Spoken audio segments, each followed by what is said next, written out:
Alright guys, we back. Been doing a little testing today. Wanted to see how the mini caulk goes. I still got a lot more testing to do. I really want to learn this thing inside and out when I'm running my cons, when I'm in the field. So basically, I got my gold box out here. As you can see, all these vials are empty. Now these are all pickers. Every one of these has some nice sized pickers in it. And I am running this at 16 degrees because I'm wanting to make sure that the mat is cleaned out, or trying to exchange and clean out. I got it on 100% running. And yes, I do got jet dry in it because I added other gold too. I added a lot of small stuff, some small flakes and stuff. Now I panned all this right here out that I caught in this little tub right here. And the only thing that was in here was, I mean, you talking about minus 200 or 300. I mean, just tiny, real little stuff. But I am running it hard at a dead on 16 degree pitch. Now I'm gonna turn it off, and I want to show y'all where these nuggets end up landing on the mat at a 16 degree pitch, running full speed. Not nuggets, I mean pickers. Alright, we start at the bottom. Got one that almost fell off. Got another one here. Another one here.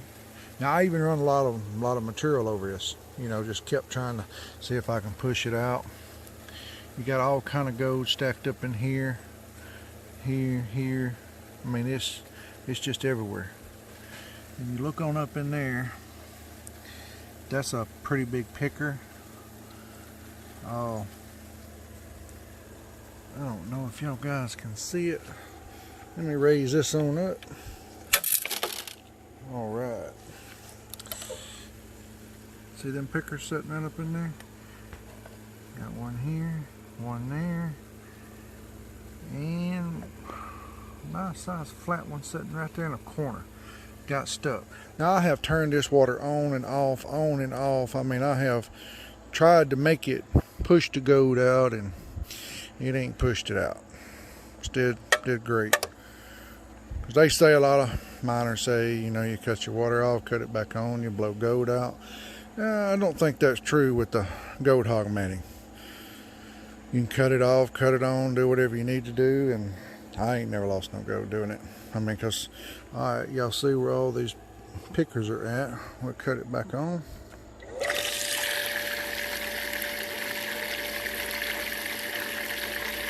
Okay. Cut it back off. Everything's still in the same spot. Everything's still up there. Even that one way up there in the left corner is still there.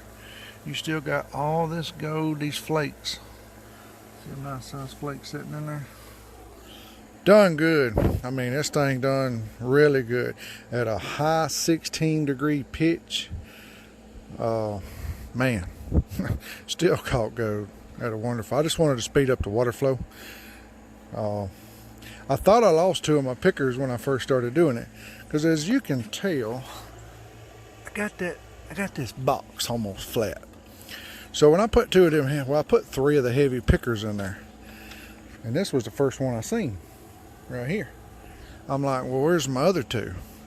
I ended up going back through this twice, thinking I did some bad painting, but I didn't. Look back in this, there was nowhere to be found. So then I got my Garrett Snuffler bottle, and all these deep holes here, I went to blowing them out with the water. Still couldn't find them. So then I go to looking back here.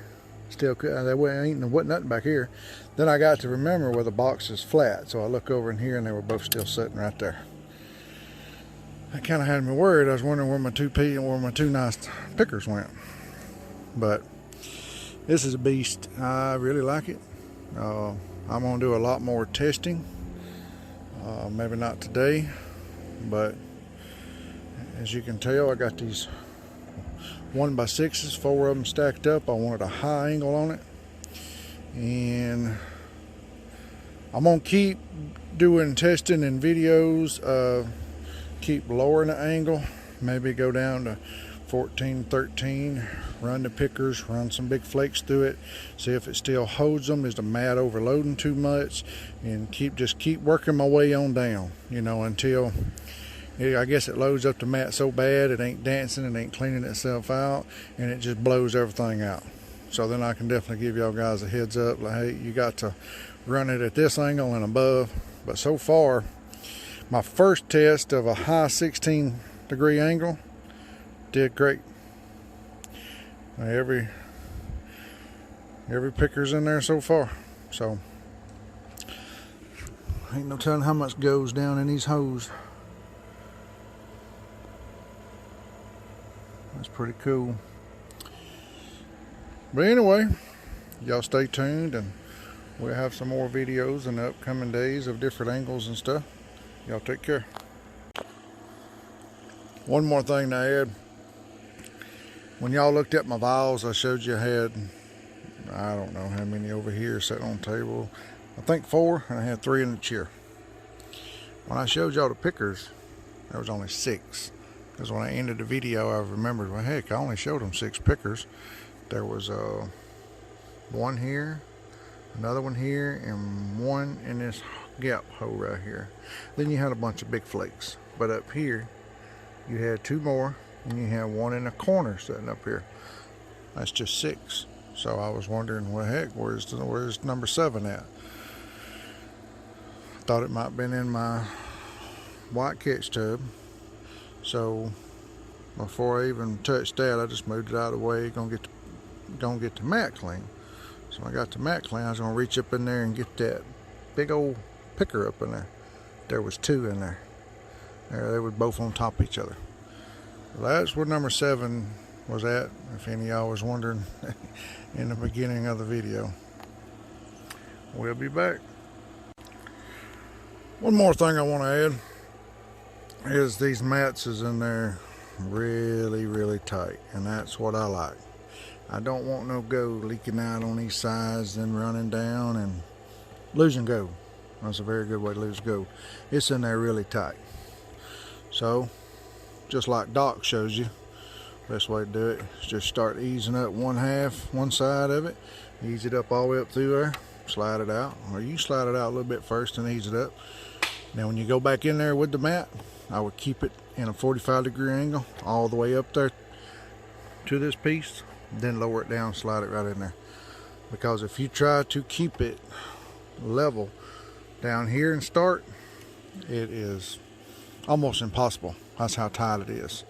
But trust me, that's what you want.